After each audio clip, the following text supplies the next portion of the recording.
என் நெஞ்சில் குடியிருக்கும்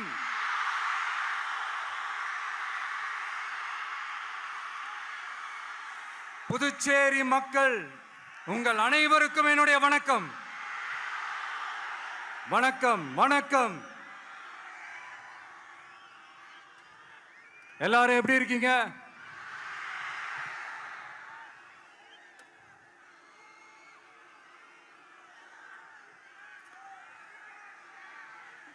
இந்த ஒன்றிய அரசுக்கு தான்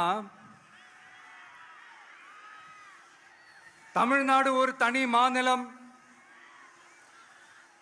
புதுச்சேரி ஒரு தனி யூனியன் பிரதேசம். அவங்களுக்கு தான் தமிழ்நாடு தனி, புதுச்சேரி தனி, இப்படிலாம் இருப்பாங்க. ஆனா நமக்கெல்லாம் அப்படி கிடையாதுங்க.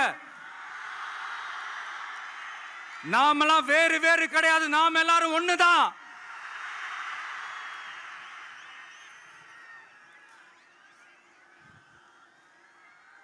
தமிழ்நாடும் புதுச்சேரியும் தனித்தனியாக இருந்தாலும் நாம் எல்லாரும் ஒண்ணுதான். நாம் எல்லாரும் சொந்தம் தான்.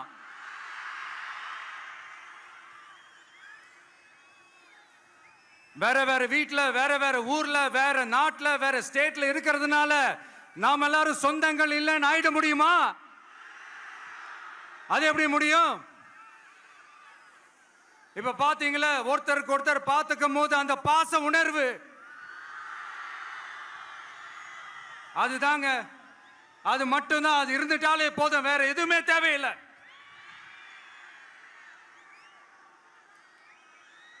அதனால தமிழ்நாடு, புதுச்சேரி, கேரளா, கர்நாடகா, ஆந்திரா மட்டும் இல்ல, உலகத்துல எந்த மூலையில நம்ம வகைரா இருந்தாலும் அவங்க எல்லாருமே நம்மளோட உயிர் தான். அவங்க எல்லாருமே நம்மளோட உறவு தான்.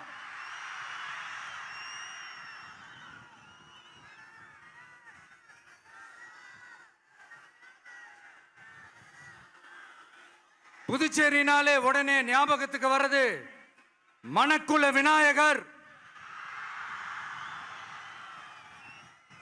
அரவிந்தர் ஆசிரமம், வில்லியனூர் மாதான் சொல்லி இவங்க எல்லாரும் ஞாபகத்தில் வருவாங்க. அது மட்டும் இல்ல, மகாகவி பாரதியார் அவர்கள் இருந்த மண், பாவேந்தர் பாரதிதாசன் அவர்கள் பிறந்த மண். அது மாதிரி இன்னும் சிறப்புகளை அடுக்கிக்கிட்டே போலாம். ஆனா அரசியல்னு வந்துட்டா ஒரு முக்கியமான விஷயத்தை பத்தி நம்ம சொல்லி ஆகணும். 1977ல புரட்சி தலைவர் எம்ஜிஆர் அவர்கள் தமிழ்நாட்டில் ஆட்சி அமைச்சாங்க. ஆனா அதுக்கு முன்னாடியே 1974லயே இங்க புதுச்சேரியில அவங்களோட ஆட்சி அமைஞ்சது. அதனாலதான் அப்பவே சொன்னாங்க, நமக்காக வந்தவர் எம்ஜிஆர், அவரை தமிழ்நாட்டில் மிஸ் பண்ணிடாதீங்கன்னு நமக்கு அலர்ட் பண்ணதே புதுச்சேரி தான். அப்படிப்பட்ட புதுச்சேரியை நம்மளால மறக்க முடியுமா?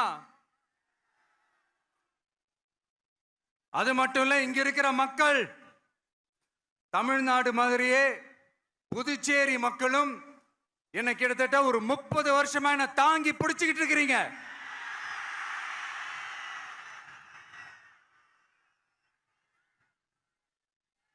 அதனால இந்த விஜய் தமிழ்நாட்டுக்கு மட்டும்தான் குரல் கொடுப்பான்னு நினைக்காதீங்க.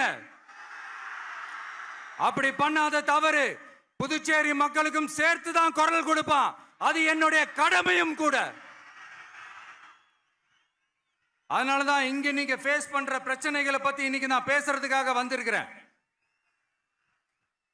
அது மட்டும் இல்ல, இந்த புதுச்சேரி கவர்மெண்ட்டை பத்தி நாம சொல்லியே ஆகணும். இது டெஃபினட்டா தமிழ்நாட்டில் இருக்கிற மாதிரி நம்ம திமுக கவர்மெண்ட் மாதிரி கிடையவே கிடையாது.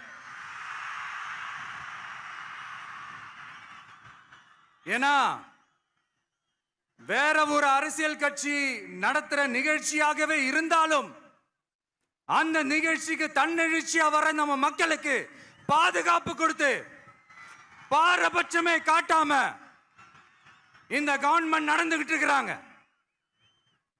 அப்படிப்பட்ட இந்த புதுச்சேரி கவர்மெண்ட்டுக்கும் நம்ம புதுச்சேரி சிஎம் சார் அவர்களுக்கும் இந்த நேரத்தில் என்னுடைய மனப்பூர்வமான நன்றிகளை தெரிவிச்சுக்கிறேன். இத பார்த்தாவது தமிழ்நாட்டில் இருக்கிற அந்த திமுக கவர்மெண்ட் கத்துக்கிட்டா நல்லா இருக்கும்.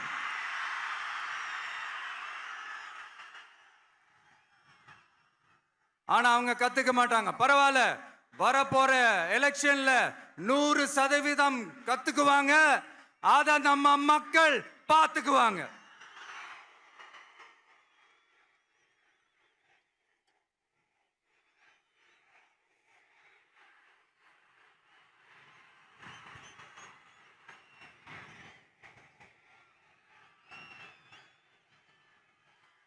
புதுச்சேரியில் இருக்கிற கவர்மெண்டோட கூட்டணி ஆட்சியில இருந்தாலும் புதுச்சேரிய ஒன்றிய அரசு எதிலையுமே கண்டுக்கல என்றது புதுச்சேரி மக்களான உங்களுக்கு நல்லாவே தெரியும். மாநில அந்தஸ்து கோரிக்கையை மட்டுமா கண்டுக்கல, இங்க வளர்ச்சி ஏற்படவும் துணை நிக்கவே இல்லைன்னு கேள்விப்படுறோம். இந்த புதுச்சேரிக்கு இன்னும் மாநில அந்தஸ்து கொடுக்கல. மாநில அந்தஸ்து வேணும்னு கேட்டு பல முறை சட்டசபையில தீர்மானம் போட்டு ஒன்றிய அரசுக்கு அனுப்பி வச்சுக்கிட்டே இருக்கிறாங்க. இந்த வருஷம் கூட மார்ச் மாசம் 27ஆம் தேதி 2025 அன்னைக்கு ஒரு தீர்மானம் போட்டாங்க. அது மாநில அந்தஸ்து வேணும்னு கேட்டு ஒன்றிய அரசுக்கு அனுப்புற 16வது தீர்மானம். புதுச்சேரி காரைக்கால் பகுதிகளில் மூடப்பட்ட 5 மில்கள், பல்வேறு தொழிற்சாலைகளை மீண்டும் திறக்கிறதுக்கு இதுவரைக்கும் ஒரு துரும்ப கூட கிள்ளி போடல. பல்லாயிரக்கணக்கான இளைஞர்களோட வேலை வாய்ப்புக்காக எதையுமே செய்யல. இங்க ஒரு ஐடி கம்பெனி உருவாகணும்ன்ற எண்ணமே இல்லை. அதை பத்தி யார் பேசினாலும் அது அவங்க காதல விழவே விழல. இங்க ஒரு அமைச்சரை ஊழல் குற்றச்சாட்டுல பதவி விட்டு நீக்கப்பட்டு அந்த இடத்துக்கு இன்னொருத்தரை நியமிச்சு 200 நாள் ஆச்சு. இன்னும் அவருக்கு ஒரு இலாக்காவே தரல. இந்த செயல் சிறுபான்மை மக்களை அவமானப்படுத்துறதுன்னு அந்த மக்களே சொல்றாங்க. புதுச்சேரியோட முக்கிய அங்கமாக இருக்கிற காரைக்கால், மாகே, ஏனாம் பகுதிகளில் எல்லாம் முன்னேற்றமே இல்லைன்னு அந்த பகுதி மக்கள் சொல்லிக்கிட்டே இருக்கிறாங்க. குறிப்பா காவிரியோட கடைமடை பகுதியான காரைக்காலை மொத்தமா கைவிட்ட மாதிரி தான் இருக்குது. இது எல்லாமே முன்னேற்றம் அடையணும். டூரிஸ்ட் பிளேஸ் ஆன புதுச்சேரியில போதுமான அளவு பார்க்கிங் வசதி இல்ல, போதுமான அளவு கழிப்பறை வசதி இல்ல. இதெல்லாமே மேம்படுத்தணும். புதுச்சேரி கடலூர் மார்க்கமான ரயில் திட்டம் வேணும்ங்கிறது நீண்ட கால கோரிக்கை. புதுச்சேரி மக்களுக்கு ஒன்னே ஒண்ணுதான் சொல்லணும், இந்த திமுகவை நம்பாதீங்க. அவங்களுக்கு உங்களை நம்ப வச்சு ஏமாத்துறது தான் அவங்க வேலையே. நான் சொன்ன பல கோரிக்கைகளை எல்லாம் தீர்த்து வைக்கிறதுக்கு நம்ம புதுச்சேரி கவர்மெண்ட்டுக்கும் அதோட மக்கள் திட்டங்களுக்கும் ரொம்ப அக்கறையா உண்மையா துணை நிக்கணும். தமிழ்நாட்டை ஒதுக்குற மாதிரி புதுச்சேரியும் ஒதுக்க கூடாதுன்னு நாங்க கேட்டுக்கிறோம்.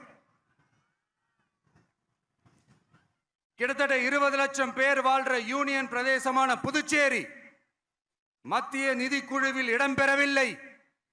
அதனால் மாநிலங்களுக்கான நிதி பகிர்தல் அடிப்படையிலும் யூனியன் பிரதேசங்களுக்கான நிதி பகிர்தல் அடிப்படையிலும் புதுச்சேரிக்கு நிதி ஒதுக்கப்படுவதில்லை. அதனால ஒவ்வொரு ஆண்டும் புதுச்சேரிக்கு தோராயமாகவே மத்திய அரசு நிதியை விடுவிக்கிறது. அந்த நிதியும் அரசு ஊழியர்களின் சம்பளம், ஓய்வூதிய தொகை உள்ளிட்ட திட்ட செலவுகளுக்கே சென்று விடுவதால் மீத தேவைக்கு வெளிச்சந்தையிலும் கடன் பத்திரங்களை கடன் வாங்குகிறது புதுச்சேரி. இந்த நிலைமை மாறணும்னா ஒரே வழி, மாநில அந்தஸ்து நம்ம புதுச்சேரி மக்களோட பல்லாண்டு கால கோரிக்கை. புதுச்சேரிக்கு போதுமான நிதி வரத்து இல்லாததுனால வெளியே கடன் வாங்க வேண்டியதா இருக்கு.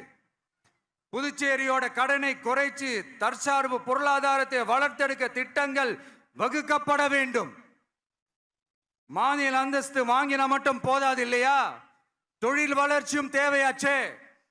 புதுச்சேரி தென்னிந்தியாவின் முன்னணி இண்டஸ்ட்ரியல் ஹப்பாக மாற்ற எல்லா முயற்சிகளும் எடுக்க வேண்டும். இந்திய அளவில் ரேஷன் கடைகளே இல்லாத மாநிலம் புதுச்சேரி தான். ஏழை எளிய மக்களுக்கு வாழ்வாதாரமே ரேஷன் கடைகள் தான். மற்ற மாநிலங்கள்ல இருக்கிற மாதிரி இங்கேயும் அரிசி, சர்க்கரை, பருப்பு, கோதுமை, எண்ணெய்னு அனைத்து பொருட்களும் வழங்கும் முறை சீராக்கப்பட வேண்டும்.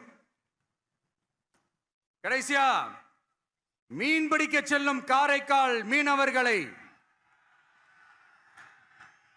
அடிக்கடி கைது செய்யும் இலங்கை கடற்படை அவர்களின் படகுகளையும் பறிமுதல் செய்து விடுகிறது.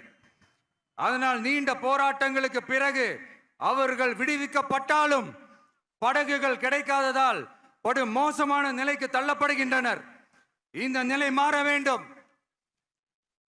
நான் மறுபடியும் சொல்றேன், இந்த விஜய் புதுச்சேரி மக்களுக்காகவும் எப்பவும் துணை நிற்பான்.